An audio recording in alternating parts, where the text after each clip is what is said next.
تچی پکور کی مور نئی کور کندروی زخمی می دزړه سر. السلام علیکم ورحمت الله. قدرمن لیدونکو د خوشحالۍ ځای دی چې د هغې مور سره کومې مور چې تېره خپرونه کې تاسو لیدلې وه په بوجۍ بوجۍ ګولۍ خوړلې. شاید دغه ویډیو تاسو څنګ کې ګوره چې د یوه تروړه دوا خوړلې وه. هغې مور سره کومک شوی دی. الحمدلله هغه کومک موږ دغې مور ته راوړی دی چې هغه به درته نغد وسپارو.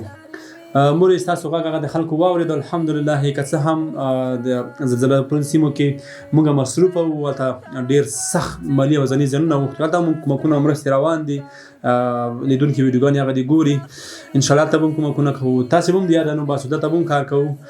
بیا هم هغه ورونو نه چې کومکونه یې کړي ځانګړې مننه کوم کور مودانه چې دغه دردمنې مور هغه درد تاسو واورېدلو، تاسې ودردېدلی، وبښئ که موږ دردولي وی، خو بغیر د درد نه موږ بل څه نه لرو چې تاسو ته درکړو. خو اوس خوشحالي درکوو. دغه دی ستاسو امانت موږ تر دغې مور راوړی دی، هغه نغد ورته سپارو. مور یې موږ سره یو اندازه کومکونه چې دغه ورونو کړي دي ټولې 10,000 افغانۍ کېږي، چې په دې کې یو ورور 15,000 افغانۍ یو خوستوال ورور ده خارج کې ده، نه یې غوښتل چې نوم یې خپور شي، فقط دومره یې وویل چې بس خوستوال ووایي زه به پوه شم. 15,000 افغانۍ. ځینې نور ورونه هم چې کومکونه یې کړي وو نه یې غوښتل چې نومونه یې خپاره شي. کور یې ودان خوشحاله اوسئ، الله دې تاسو اجر درکړي. دغه 10,000 افغانۍ درته سپارم. څه ویل غواړې دغه ورونو ته چې دا کومکونه یې کړي دي؟ بس دغه ورونو نه ډېره مننه او چې مو سره کوم کومک کړی وي، خدای دې په ځله اجرونه وزرونه ورکړي او سره دې توسې چې توسې مو پوښتنه کړې نه وای، مانه خو هېڅوک نه خبرېده. خدای دې توسې ته نیکۍ درکړي او دې ته دې خدای اجرونه ورکړي. مو دې نه دا غوښتنه ده چې زه ډېره په ټوټه لیار کې یم او که وړجلکۍ به وړه دي او چې څومره واسې چا سره کېږي یوه وخته پورې چې سره وکړي، ځکه چې وخت بې ساعته د دې کوره نه شم وتی، خو رنځوره یم سخته، خو کوره به بیا وتی نه شم. دا مو دې نه سول غوښتنه ده چې یوه وخته پورې مو سره دې لوسیسي او د کور کریر سبسیدي وړه خلخونار سبسیدو مریزور سبسیدو شپې ورځې دغې ته سوچونه فکرونه کومه. نور خو روزستان خدای دی، بس خدای دې اجرونه وزرونه ورکړي. مورې ته نور هېڅ فکر او سوچ مه کوه، انشاءالله موږ در سره یو. وخت باندې موږ پوښتنه کوو. په ورونو او خویندو باندې بیا هم غږ کوم چې دغه مور له یاده مه باسئ، دې سره دوامدار کومکونه او مرستې وکړئ تر څو دغه کور کرایي ته ضرورېږي. کله چې کوم کور کې ځور وي، اندېښنه وي، حتما هلته مریضي وي. دغه مور مې مریضه ده، کله چې نور هم د تشویش کوي او ځور کوي، کرایې ته ضرورېږي، خپل بچیانو ته ضرورېږي، حتما دغه مور بیا هم مریضېږي.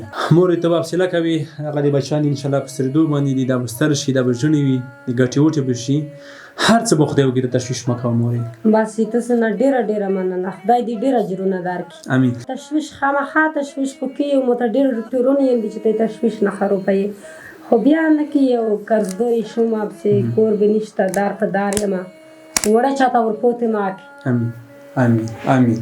سخته ده مورې چې کله یو کونډې مور ته بچیان ورپوتې وي، خپله د مزدورۍ هم نه وي او تر څنګ وتلی هم نه شي د کور نه، او کور کې هم څه نه وي، نو دا مورې حتما سخته وي د انسان لپاره، ډېره سخته وي. آفرین دې توس ته وي چې ژوند کوي او زندګي کوي، بیا هم روان یې مخته ورځي، خورئ ورځي نه خورئ، بیا هم خپل ژوند مخته وړئ.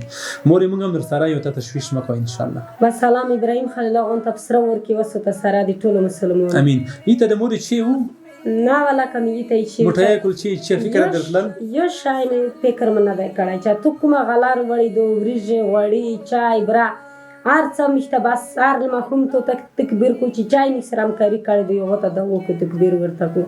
نور مو دا پلان وسپیر نه دی تړلای چې ای دروازه رو ولې دی ورجو کو چپړه کې یا جوړه یا کلچې موټه نه دا خښلینه د څرګنده کړي په وایید کې. مور هغه خوشحالي ته دا ونه وکړه چې موږ په تېر اخترونو کې نه د لمنځلې، دغه اختر کې به خپل بچو ته جمعې هم وکړي، سپلای هم ورته وکړي، هر څه به ورته وکړي. موږ پیسې درکوو 10,000 او ورونه هم ځانګړې مننه چې دا کور کې تاسو خوشحالي راوستله. دا کور مو بیا هم د خوشحالۍ په ټغر کې کېنولو. الله دې اجر ډېر. ستاسو کومک هغه دی په هغه موقع مور ته ورسېدو، کومه موقع باندې چې مور ډېره ځورېدله، الحمدلله هغه مور به اوس نه ضرورېږي، ځکه چې د دوی اختر راغلو، اختر کې خپلو بچیانو ته ځورېدله چې د دوی بچیانو کالي نه وو، جامې نه وې. که کله د باندې نور خلک لیدل، هغې بچیان دل، هغې نوي کالي او نوي جامې او نوي بوټان به وي یا څپلۍ به وي، نو حتما به مور درېدله، حتما به دغه بچیانو خپله مور ته ویل چې مورې موږ کالي او جامې نه لرو. هغه ځور هغه اندېښنې تاسې لرې کړه د کور مو ودان. الله پاک دې ستاسو نه غمونه او دردونه اندېښنې لرې کړي. 10,000 افغانۍ دې موږ نغدو ورته سپارو. کور کندروي زخمی می دزړه سروي خوږې. مورې د 10,000 افغانۍ شول. بس او ډېره مننه چا کړې وي خدای په زره اجرونه وزرونه ورکړي پاکه پردګاره خدایه او دغه نفر چې د دیني کور ته رسي دیني بېوزله او د ژوند زندګۍ حالات نورو خلکو ته ښکاره کوي الله بادشاه د اور مان د ابراهیم خلیل الله غونتی جنت ګلونو ته وګرځوي سره د ټولو مسلمانو خدای زړه حاجتونه شرعي پرې راکړي یک خالق خدای میږ نوری دغه محتاجۍ نه خلاص کړي سره د ټولو تر سره خدای پاکه خدای دې خیر سبب می جوړ کړي یا الله خدای الله پاک دې په افغانستان نه مور یو غیبي رحم وکړي الله پاک دې هیڅ غریب په افغانستان کې نه پاتې کوي چې دغه درون مسؤلیت موږ هم خلور شو امین خدای و نظر ویګو چا په لور نه شو او تاسو محتاج نه وي خپل ژوند خپل وکړي الله پاک دې دغه ټول افغانستان رحم وکړي محتاج دې خدای ته د محتاجۍ نه خلاص کړي سره دې می خدای پاکه او ډېر در خواندې ځوینم چې جوړي نوستي وي څوک پلورګنای سره می توزي نوستي دي جوړي څوک میړو په کور کې نوستي دي څوک چارسیونو لوبرو سره نوستي دي په ظلم وخت تیروي خدای مو سره خیر سبب جوړ کړي خدای پاکه امين زخمي